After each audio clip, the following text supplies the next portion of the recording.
Без Панчо съм днес, просто защото сме много заети. Съжаляваме, за което обещаваме, че в следващото видео това няма да е така и ще сме заедно. Или ще е той пак, за да се редуваме, поне да не съм само аз. Истината е, понеже не искаме да ви лъжем. Просто не успяхме да смогнем да направим видео за тази седмица. Имахме твърде много работа, твърде много задачи. Нямаше никакво физическо време, в което да седнем да правим видео до самия ден, който беше вчера. Може би мога да ви разкажа малко за това какво е да си на 30 и някои хора да смятат, че си на по-малко години. Или като цяло това да не разбират какво си.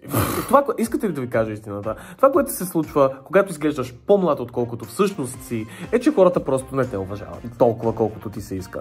Нали забелязвате как по принцип старите хора говорят на по-младите хора с един такъв тон, който... Общо взето говорят ти на ти, тона им е малко по-такъв авторитетен. Няма много голямо уважение. Това съм изпитвал дори като 29 годишен, защото някои хора, които са по-възрастни, предполагат, че аз съм на около, да я знам, 15. Кажете в коментарите на колко съм според вас. Аз смисъл, колко изглеждам. Всъщност не дейте, моля ви, не дейте. Искам да живея в илюзията, че може би изглеждам доста по-млад отколкото съм. Определено е по-добре да те смятат за... Не искам да казвам това, защото сега пък ще има хора, които сигурно изглеждат по-възрастни от... Както и да е. Добре, говоря за себе си. Истина, дългия формат на видеята, не знам дали е моето нещо. Опитвам се, давам всичко по силите си. Задника ми кърви. Не е вярно това. Не е вярно това. Не е вярно това. Аз през по-голямата част от живота си съм изглеждал много млад. Голяма разлика няма, по принцип, в това как изглеждам в момента, от това как съм изглеждал на 15. Просто съм с дълга коса. Имах кратка фаза, в която също имах толкова дълга коса. Това беше в училище. Супер много ме сцепваха от подигравки и просто в един момент реших, че трябва да я подстрижа. Какво да направим, нали? Има много различни случаи, които са се случвали по този начин. Например, имаше случаи, в който пазарувам в определена марка в Lidl. Добре, не ме интересува. Пазарувам в Lidl. Мога да казвам при марки, защото няма проблем с марката в случая. То няма проблем в случая. Но когато излизах вече и си платих и исках да си сложа нещата от кошницата в плика, защото само в Фантастико ти ги слагам. Не го казвам, това прозвуча сякаш. Хора, не. Мисъл, никакъв проблем няма в това да си сложа. Даже предпочитам аз да си сложа продуктите, защото много често човека няма как да знае как аз искам да сложа моите продукти в моята чанта, която е тяхна и не е моя само като я взема. Нали. Имаше сравнително възрастен охранител, който не знам защо реши, че аз може би съм на около 10, защото почва ми говори като на малко дете май. Просто така се смее и ми казва нещо от сорта на много добър пазарувач си.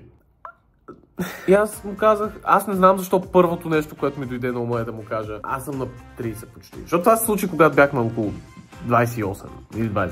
I don't fucking remember. Last year, the year before that, той ме погледна с много невярващ поглед, ми каза, ти си знаеш. Знам си! I guess. Колко са ме излъгали за това на колко съм? Ама как ще обясни факта, че съм живял толкова с много години, преминахме през толкова много различни простоти, които се случиха в света и все още не изглеждам баш чак отчаян от живота. Въпреки, че може би съм. Не съм.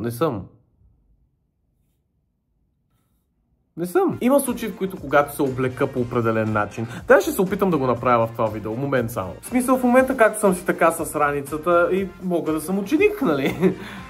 Какво ако това видео е просто как се опитвам да се самоубедя, понеже вече съм на 30, че все още изглеждам.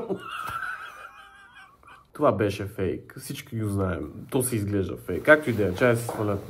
Не, защото това бих го... Не е толкова топло, колкото изглежда, защото съм с очила. Това ми е мисълта.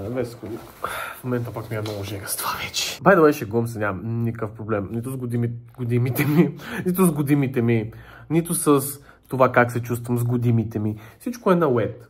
Обещавам ми. Аз съм използвал факта, че изглеждам доста по-млад, отколкото съм в моя полза. Нали? Като например в киното, това е минавало няколко пъти, преди когато можеше да минава. Също така, за косата. Имало е случай, когато бях с дългата ми коса преди много години, когато бях тинейджър, хора да ме смятат за момиче. Да, това с дългата коса беше също много интересен период в живота ми. Аз много силно исках да имам дълга коса още тогава. Не знам защо, просто в някакъв момент видях някой, просто бях вдъхновен да искам да имам дълга коса и се чувствах добре с това решение, обаче това не е най-умното, може би, решение, когато си в училище и си момче в България. Или където и да е, може би. Обаче това, което е истината е, трябва да правиш това, което вярваш и усещаш, че искаш да правиш с тялото си или с живота си. Естествено последно, но не на последно място. Аз съм безкосместа котка. Нямам брада почти. Единственият вариант за брада при мен е ето тук долу. малко, казах кота и наистина, малко так отстрани ми расте брадичка и общо заето това. Нямам идея защо, някой бих казал, ти имаш много ниско ниво на тестостерон or whatever. Мога да ви уверя, че това не е така. Нямам много бръчки за 30 годишен, да не кажем никакви. Косата ми си е общо взето повечето от нея все още тук. Кожата ми е окей. Здравето ми мисля, че е сравнително добре. Може да е по-добре, но това е свързано с изборите ми, които са свързани с хранене. Обожавам да ям, не мога да спра да ям, сиренето е страхотно. Аз имам такава непоносимост към лактоза. Не страшна степен, но я имам.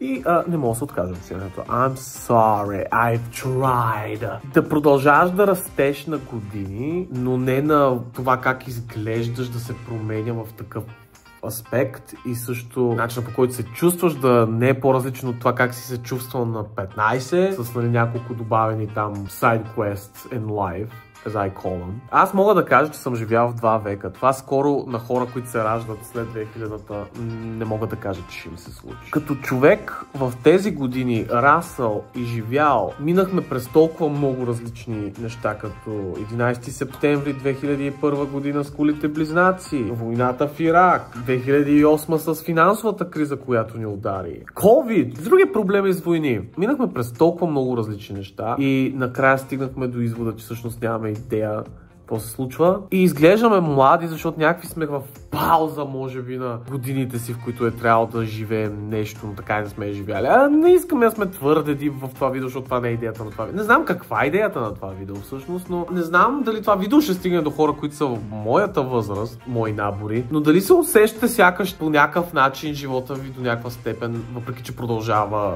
да съществува, да си го живеете. В някакъв аспект е на пауза. Може би напишете в коментарите, може би не. Мисля, че това е края на видеото. Абонирайте се за канала ни, цъкнете камбанката, за да ви излизат всички нови видеа. Следващите видеа вече ще трябва да са с Панчо, защото не може да е само с мене.